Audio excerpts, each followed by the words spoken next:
Shalom, selamat hari Minggu dan selamat beribadah bagi seluruh jemaat Tuhan yang hadir saat ini. Topik minggu kita hari ini adalah kepemimpinan yang menghamba.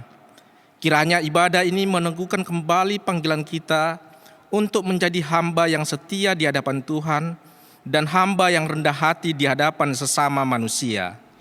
Ya Tuhan, kasihani dan berkatilah kami dalam ibadah ini, agar kami semakin mengenal teladan anak-Mu, yang rela merendahkan diri dan menjadi sama seperti manusia untuk menyelamatkan umat manusia.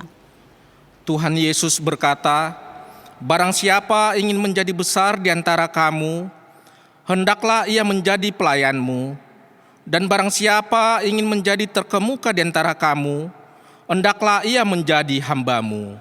Ya Tuhan, kuatkanlah kami merendahkan hati kami di hadapan Tuhan dan sesama, agar kami bisa menjadi pelayan seorang bagi yang lain, sama seperti Kristus melayani murid-murid. Marilah kita satukan hati untuk menyanyikan kemuliaan Tuhan kita.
Di dalam nama Allah Bapa dan nama anaknya Tuhan Yesus Kristus dan nama Roh Kudus yang menciptakan langit dan bumi. Amin. Berbahagialah orang yang bertahan dalam pencobaan, sebab apabila ia sudah tahan uji, ia akan menerima mahkota kehidupan yang dijanjikan Allah kepada barang siapa yang mengasihi Dia. Haleluya.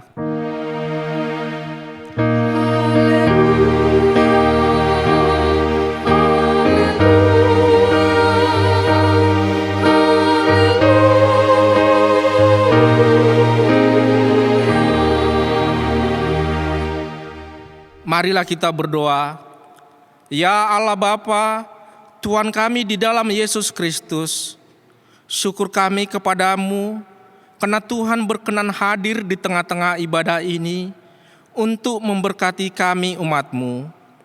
Ya Tuhan, penuhilah kami dengan kasih dan anugerah-Mu, agar kami semakin mengenal betapa besar kasih-Mu yang telah terlebih dahulu melayani kami umat manusia. Agar dengan kebenaran itu, kami pun dimampukan untuk menguasai diri kami dan meneladani Tuhan Yesus Kristus menjadi pelayan bagi sesama kami manusia. Ya Tuhan, mampukanlah kami menjadi pelayan di tengah keluarga kami masing-masing, terutama sebagai orang tua, kami menjadi pemimpin yang melayani bagi anak-anak kami. Demikianlah seterusnya, kami dikuatkan menjadi pelayan yang rendah hati bagi sesama kami manusia, di tengah persekutuan di gereja dan persekutuan di dunia ini, agar kehadiran kami bisa bermanfaat bagi orang lain dan damai sejahtera Tuhan memenuhi hidup kami bersama. Dalam nama anak-Mu Tuhan Yesus Kristus Tuhan kami. Amin.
Dengarlah hukum Tuhan yang ditetapkan untuk kita pada minggu 18 setelah Trinitatis ini, tertulis dalam Filipi 2 ayat 5-9.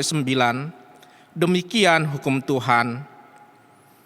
Hendaklah kamu dalam hidupmu bersama menaruh pikiran dan perasaan yang terdapat juga dalam Kristus Yesus, yang walaupun dalam rupa Allah tidak menganggap kesetaraan dengan Allah itu sebagai milik yang harus dipertahankan, melainkan telah mengosongkan dirinya sendiri dan mengambil rupa seorang hamba dan menjadi sama dengan manusia.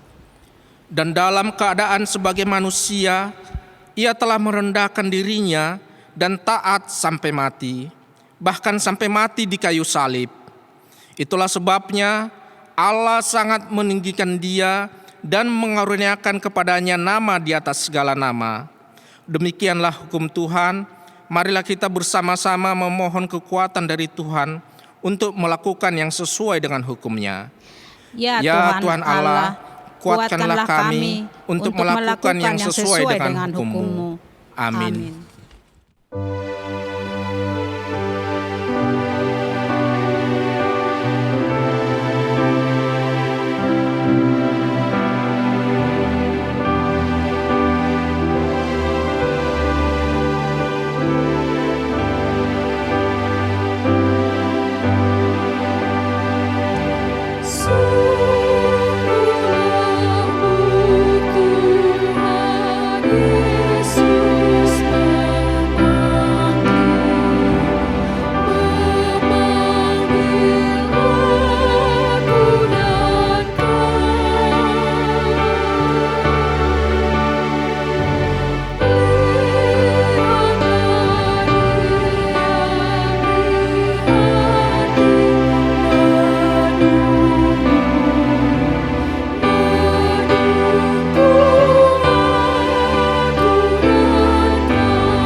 Marilah kita mengaku dosa-dosa kita di hadapan Tuhan.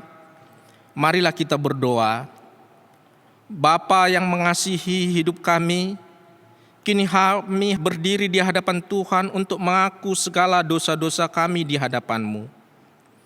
Ketika Tuhan memanggil kami untuk meneladani kepemimpinan Tuhan Yesus Kristus, yang rela merendahkan dirinya dan menjadi pelayan bagi sesamanya, kami ternyata belum mampu melakukannya.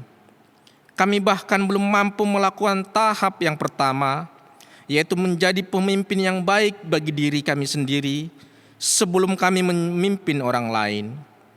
Kami sering gagal menguasai diri kami sendiri, hati, pikiran, serta tidak tunduk. Kami tidak jarang melakukan hal-hal yang bertentangan dengan kehendak Tuhan. Kami juga enggan untuk mau belajar dan meningkatkan kemampuan kami, sehingga hasil kerja kami sering begitu-begitu saja. Dan terutama, kami kurang menyediakan waktu bersekutu dengan Tuhan dalam doa dan saat teduh kami. Padahal, melalui persekutuan dengan Tuhan itulah kami dimampukan untuk menguasai diri kami sendiri. Untuk itu, kami datang memohon kehadapan-Mu ya Tuhan. Kasihanilah kami umat-Mu yang berdosa ini. Karuniakanlah kami Roh Kudus, agar kami rindu untuk selalu dekat dengan Tuhan, dan agar kami dikuatkan untuk menguasai diri kami sendiri. Karena dengan penguasaan dirilah kami dapat menjadi pemimpin yang menghamba bagi sesama kami manusia.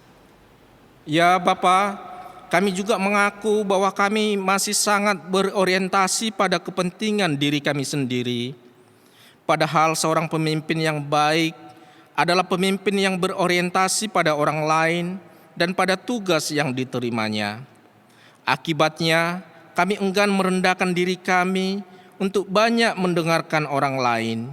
Kami masih lebih banyak berbicara dan memaksakan kehendak kami sendiri daripada memberi tempat bagi masukan dan curahan hati sesama kami. Bahkan sebagai orang tua kepada anak-anak di rumah pun, tidak jarang kami bersikap demikian. Kami kurang menyediakan waktu dan perhatian kami untuk mendengar keluhan dan hambatan-hambatan yang sedang dialami anak-anak kami, sehingga akhirnya mereka enggan menyampaikan keluhannya kepada kami, orang tuanya, dan mereka mengalami keadaan yang membingungkan. Untuk itu, kami memohon di hadapan-Mu ya Tuhan. Ampunilah kami ya Tuhan, anak-anak-Mu yang congkak ini. Ajar dan kuatkanlah kami untuk bisa bersimpati dan berempati pada sekeliling kami. Menjadi pemimpin yang mau mendengar dan mengerti, bukan pemimpin yang cuma mau didengar dan dimengerti. Ya Allah ya Tuhan kami juga mengaku bahwa posisi kami sebagai pemimpin, baik di rumah sebagai orang tua, di kantor sebagai atasan, di gereja sebagai pekerja Tuhan, di Punguan sebagai pengurus, dan dimanapun keberadaan kami sebagai pemimpin, sering membuat kami merasa jadi manusia yang sempurna, sehingga kami sering terjebak untuk suka menyalahkan orang lain dan enggan mengevaluasi diri kami sendiri. Kami enggan meminta maaf atas kesalahan yang kami perbuat, terutama terhadap anak-anak yang Tuhan titipkan untuk kami pimpin. Sebagai pemimpin, kami juga mengakui bahwa kami lebih suka memberi perintah kepada orang lain daripada memberi teladan dengan cara melakukan tugas dan tanggung jawab itu sendiri dengan sebaik-baiknya. Padahal dengan keteladanan Tuhan Yesus memimpin murid-muridnya dan menjadikan mereka menjadi Rasul Kristus yang setia. Untuk itu, kami memohon di hadapan-Mu ya Tuhan. Kasihani dan ampunilah kami anak-anak-Mu yang berdosa ini. Karuniakanlah kami anugerah untuk bisa meneladani Kristus, menjadi pemimpin yang rendah hati di hadapan sesama kami manusia, agar kami lebih banyak bekerja daripada memerintah, lebih banyak melayani daripada dilayani. Ya Tuhan Allah Bapa, Tuhan kami Yesus Kristus, Engkaulah Allah yang Maha Kuasa, pencipta segala sesuatu. Engkau adalah adil menghakimi semua orang. Kami datang ke hadapan-Mu, mengaku segala dosa kami yang kami lakukan karena melanggar hukum-Mu, baik melalui perkataan kami yang tidak benar, maupun karena nafsu keinginan duniawi yang selalu mempengaruhi kami. Kami patut mendapat murka Tuhan akibat dosa kami itu. Tetapi Engkau adalah Tuhan pengasih dan penyayang. Kasihanilah kami, ampunilah segala dosa-dosa dan kesalahan kami di dalam Anak-Mu Tuhan Yesus Kristus.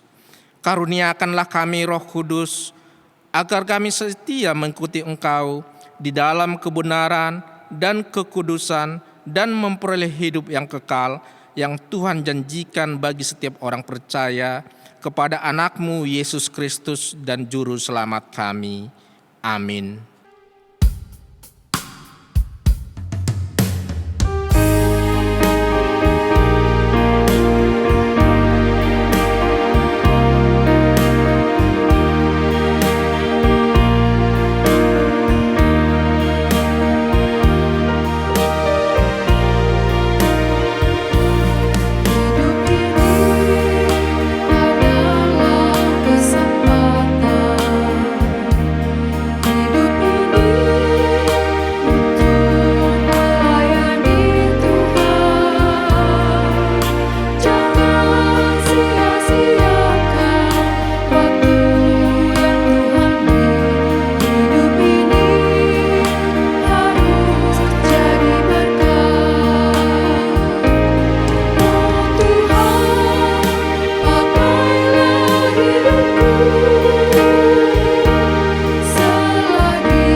Dengarlah janji Tuhan tentang pengampunan dosa-dosa kita. Kita mempunyai imam besar yang demikian, yang duduk di sebelah kanan tahta yang maha besar di surga. Karena itu, ia sanggup menyelamatkan dengan sempurna semua orang yang oleh Dia datang kepada Allah. Sebab ia hidup senantiasa untuk menjadi pengantara mereka. Kemuliaan bagi Allah di tempat yang maha tinggi. Amin.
Marilah kita mendengarkan firman Tuhan yang ditetapkan menjadi epistel pada Minggu 18 setelah Trinitatis hari ini, yang tertulis dalam Keluaran 18 ayat 17 sampai 23.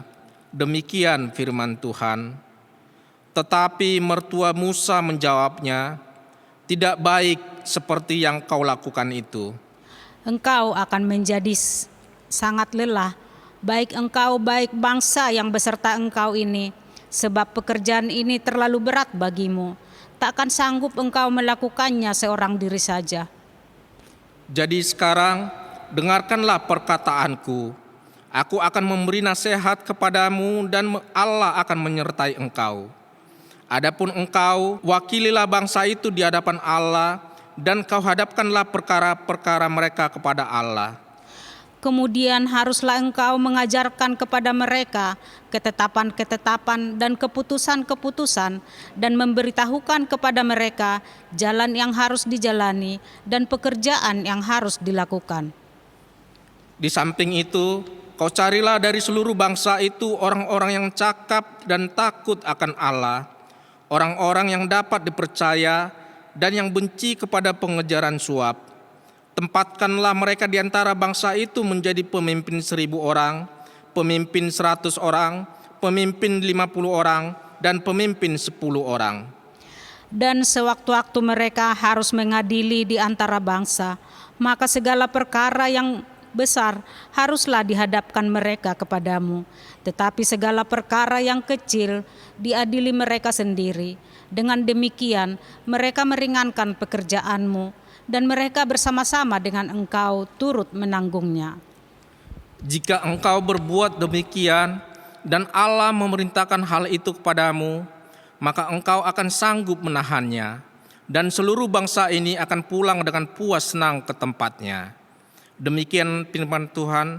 Berbahagialah orang yang mendengar firman Tuhan serta memeliharanya. Amin.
Marilah kita bersama-sama mengaku iman kepercayaan kita sebagaimana teman-teman seiman di seluruh dunia. Kita bersama-sama mengucapkannya. Aku percaya kepada Allah, Bapa yang Maha Kuasa, Khalik langit dan bumi.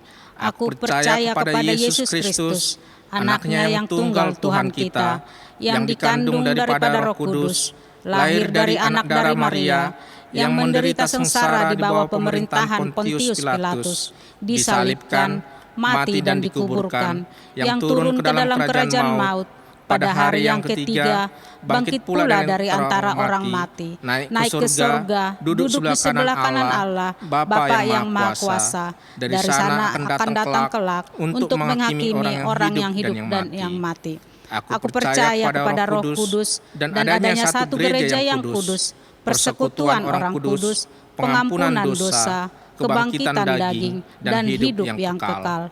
Amin.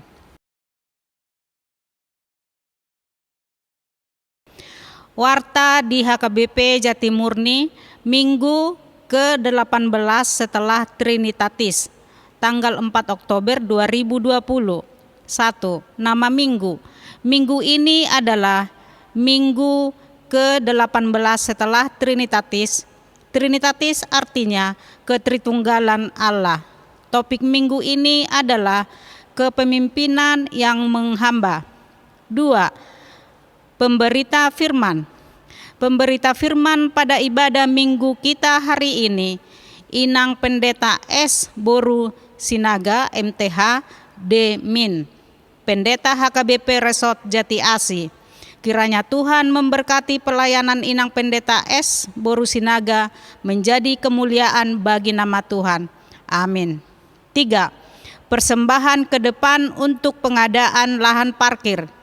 Mulai minggu depan, tanggal 18 Oktober 2020 dan pada minggu ketiga setiap bulannya, kita akan mengumpulkan persembahan ke depan untuk pengadaan lahan parkir gereja. Marilah kita mempersiapkan persembahan tersebut dengan sukacita. Terima kasih. 4. Jemaat yang sakit. Gereja mengajak seluruh jemaat mendoakan saudara kita yang sakit. A. Inang Nyonya Raja Guguk Boru Togatorop, perawatan di rumah, Jemaat Wik Jerusalem. B. Amang Hasibuea, perawatan di rumah, Jemaat Wik Sion. C. Amang AER Sinaga, perawatan di rumah, Jemaat Wik Nasaret. D. Amang J. Sirait, perawatan di rumah sakit Mitra Keluarga Cibubur, Jemaat Wik Jerusalem. Kiranya Tuhan memberikan kesembuhan bagi saudara kita yang sedang sakit. Amin. 5. Ucapan selamat ulang tahun. Parhalado dan seluruh jemaat mengucapkan selamat ulang tahun dan selamat ulang tahun perkawinan kepada seluruh jemaat yang berulang tahun dari tanggal 5 sampai dengan tanggal 11 Oktober 2020. Nama-nama jemaat yang berulang tahun dapat kita lihat di warta jemaat yang dikirim ke WA Group masing-masing.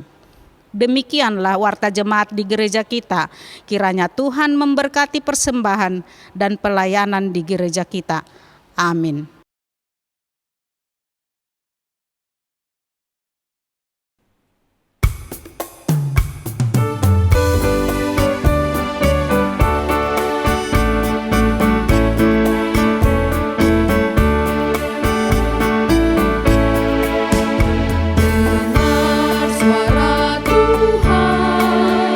Terlalu manis, panggil kita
Damai sejahtera Allah yang melampaui segala akal kiranya memelihara hati dan pikiranmu dalam Kristus Yesus Tuhan kita. Amin.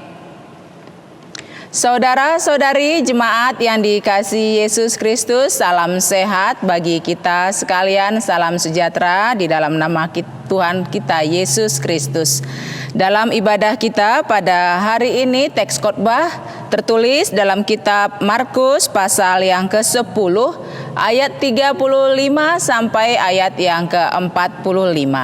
Marilah kita mengikutinya dengan hikmat. Lalu Yakobus dan Yohanes, anak-anak Zebedeus, mendekati Yesus dan berkata kepadanya, "Guru, kami harap supaya Engkau kiranya mengabulkan suatu permintaan kami."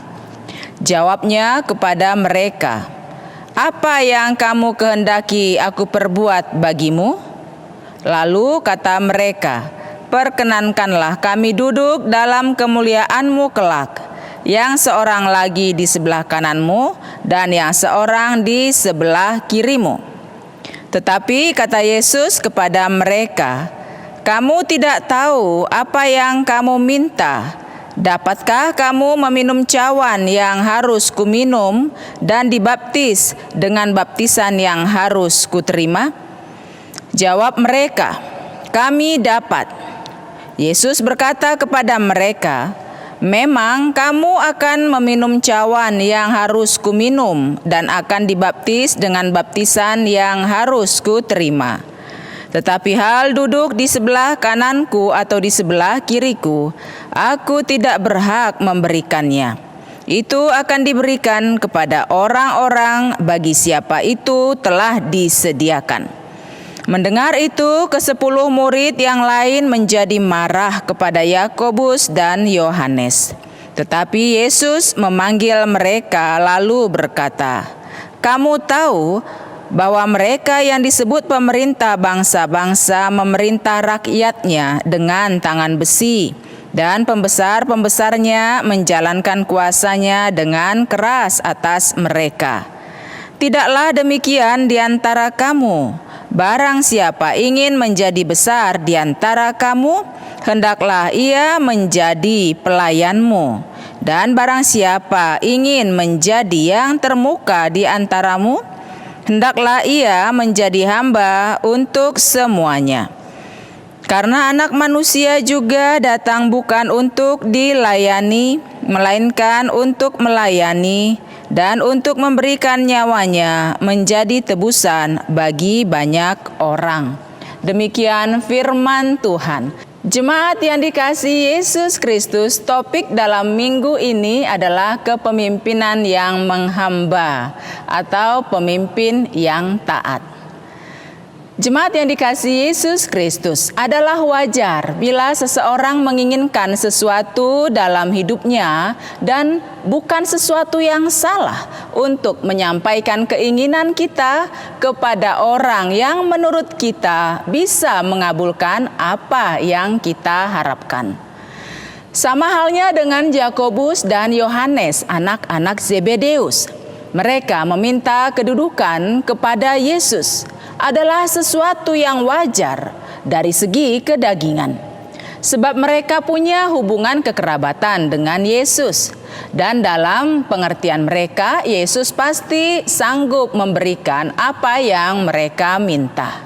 Apalagi Yesus sendiri berkata dalam pengajarannya kepada murid-muridnya, sebagaimana tertulis dalam kitab Injil Matius 7 ayat 7. "Mintalah maka akan diberikan kepadamu, carilah maka kamu akan mendapat, ketoklah maka pintu akan dibukakan bagimu." Jadi dalam hal ini dari sudut pandang kedagingan, Yakobus maupun Yohanes tidaklah bersalah dalam rangka menyampaikan apa yang mereka inginkan dari Yesus.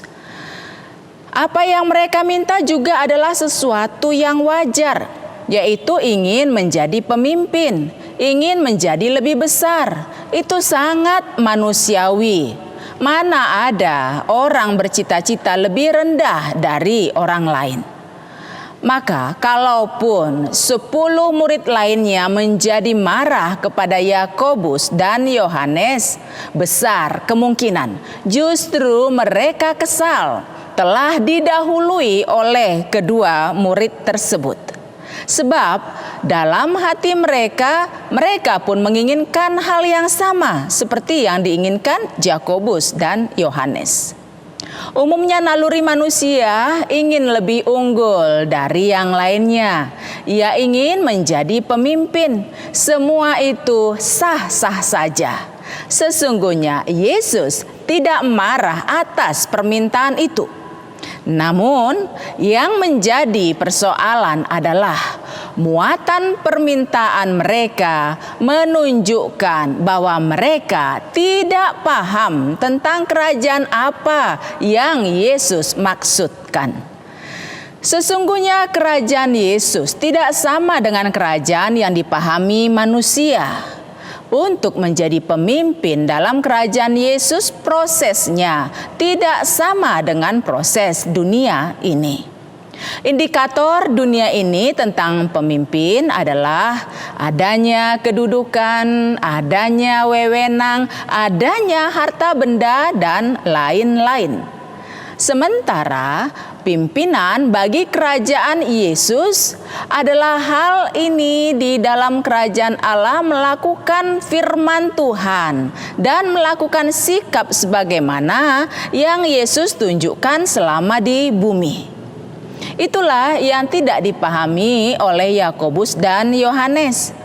Mereka meminta posisi terhormat dalam kerajaan Yesus yang mereka pikir akan dibangun Yesus di dunia ini.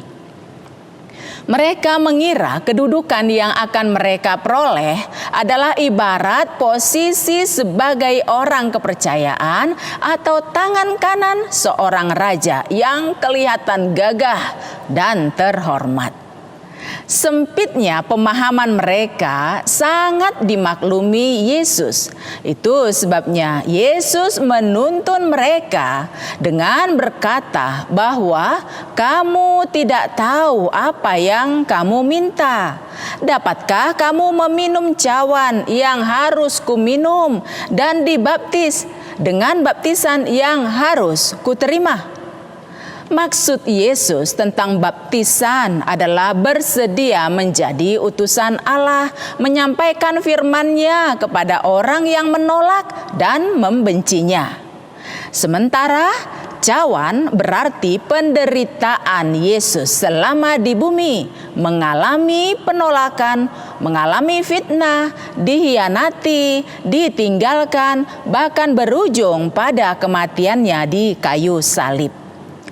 Yesus dihina, dia difitnah, dia dipukul, namun dia tetap diam, tidak membalas dan justru berkata dalam doanya, "Ya Tuhan, ampunilah mereka sebab mereka tidak tahu apa yang mereka perbuat." Saudara-saudariku yang dikasihi Yesus Kristus, murid-murid itu tidak mengerti dengan ucapan Yesus yang mengatakan, "Kamu tidak tahu apa yang kamu minta.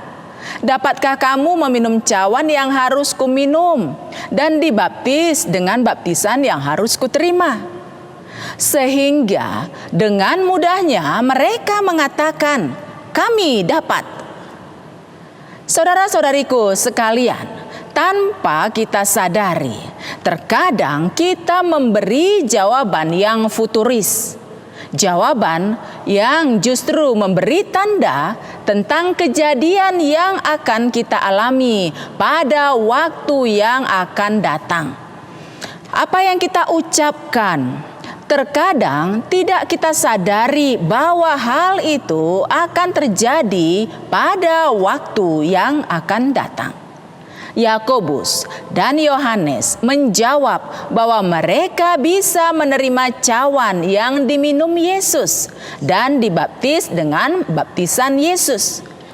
Manakala Yakobus dan Yohanes menjawab bahwa mereka sanggup atau dapat meminum cawan yang diminum Yesus, artinya penderitaan sebagaimana penderitaan Yesus, maka pada masa beberapa tahun kemudian, kedua murid tersebut mengalami penderitaan yang besar. Akhir hidup Yakobus sangat mengerikan. Ia mengalami kekejaman yang sangat keji dari pemerintahan pada saat itu. Kepalanya dipenggal oleh pemerintahan Romawi. Sementara Rasul Yohanes digoreng dalam bak minyak mendidih di Roma.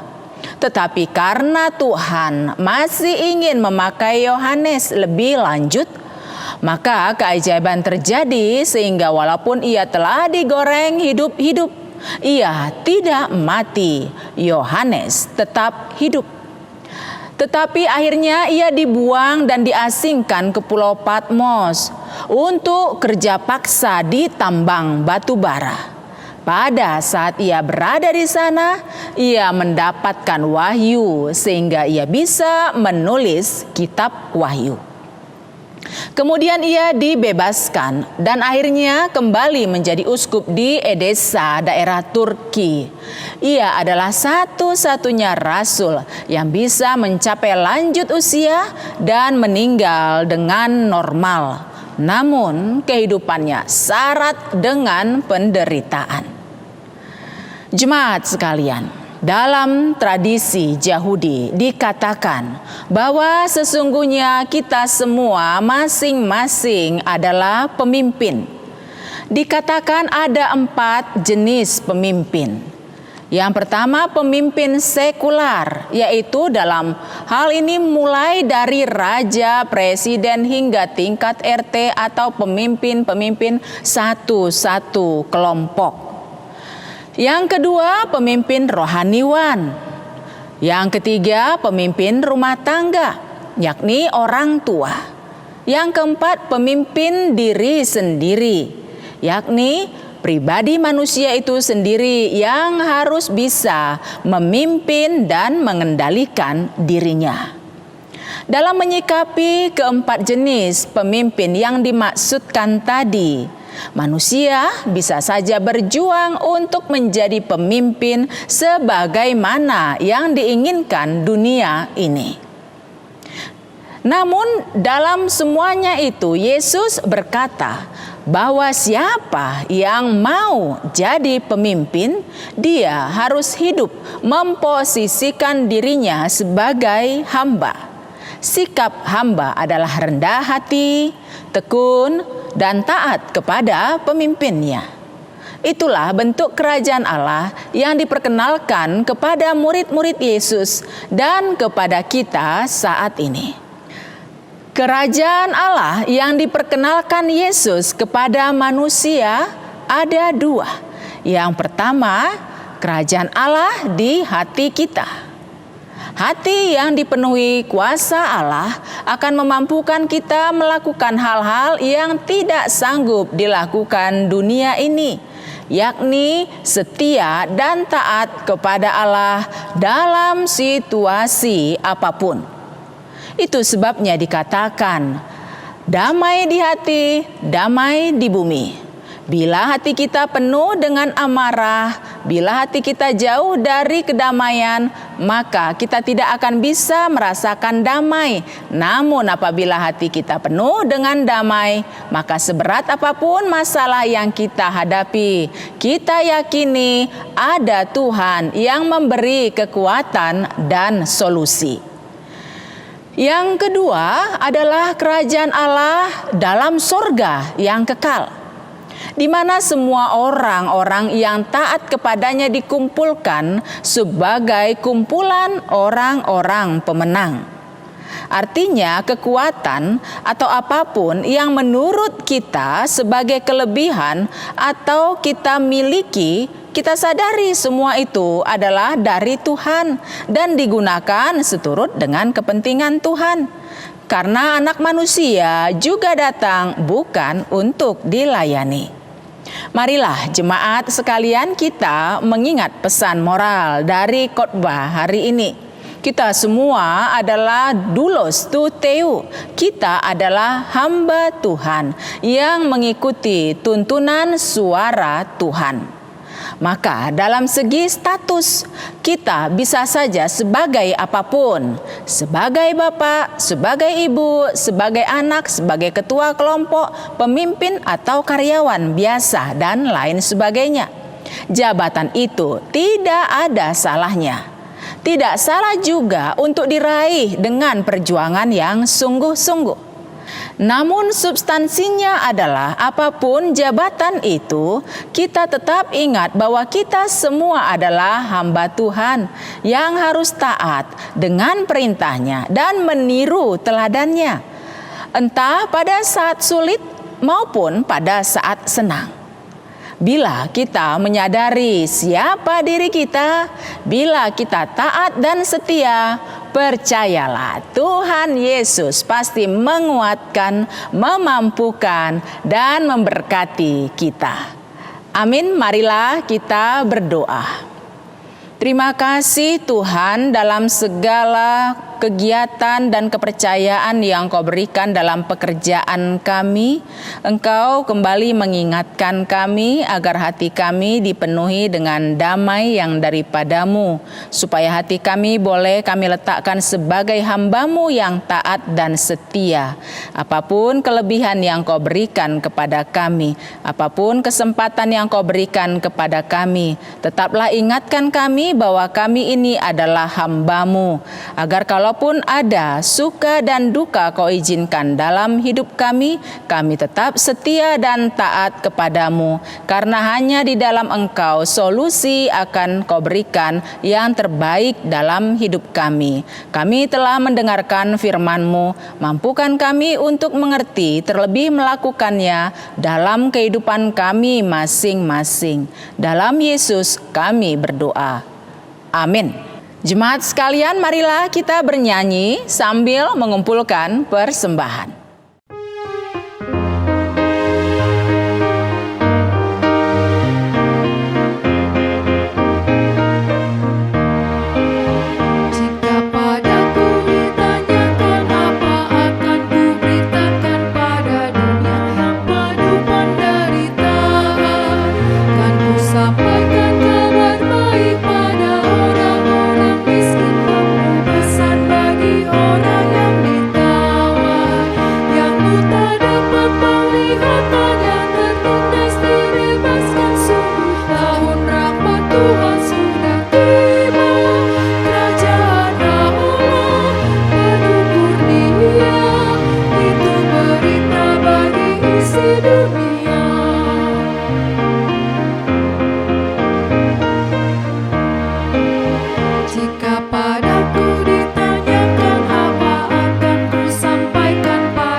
Marilah kita berdoa untuk menyerahkan persembahan kita. Ya Allah Bapa kami yang di sorga, kami mengaku bahwa Tuhan adalah sumber dari segala karunia yang melimpah dalam kehidupan kami masing-masing. Sebagian dari karunia itu kami serahkan kembali sebagai persembahan kepada Tuhan. Terimalah dan berkatilah persembahan umat-Mu ini, agar dapat kami pergunakan untuk pekerjaan dan pelayanan kerajaan Tuhan di dunia ini. Bukalah hati kami untuk mengenal betapa banyak berkat dan karunia yang kami peroleh dari Tuhan, supaya kami senantiasa bersyukur kepadamu. Di dalam nama Yesus Kristus Tuhan kami. Amin.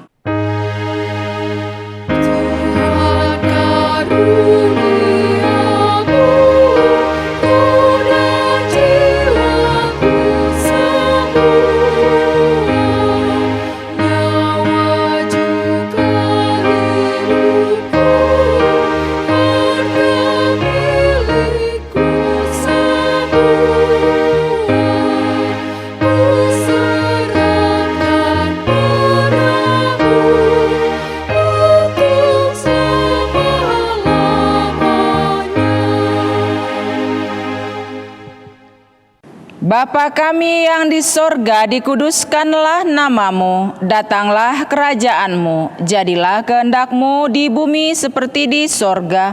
Berikanlah kami pada hari ini makanan kami yang secukupnya, dan ampunilah kami akan kesalahan kami, seperti kami juga telah mengampuni orang yang bersalah kepada kami. Dan janganlah membawa kami ke dalam pencobaan, tetapi lepaskanlah kami dari yang jahat.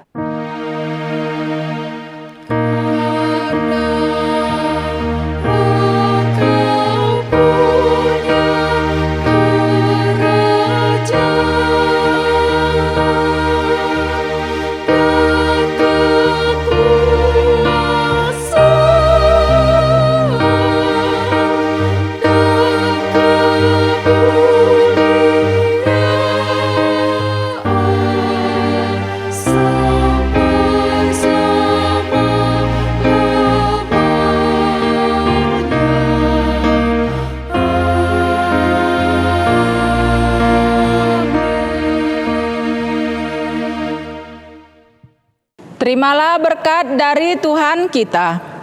Tuhan memberkati engkau dan melindungi engkau. Tuhan menyinari engkau dengan wajah-Nya dan memberi engkau kasih karunia. Tuhan menghadapkan wajah-Nya kepadamu dan memberi engkau damai sejahtera. Amin.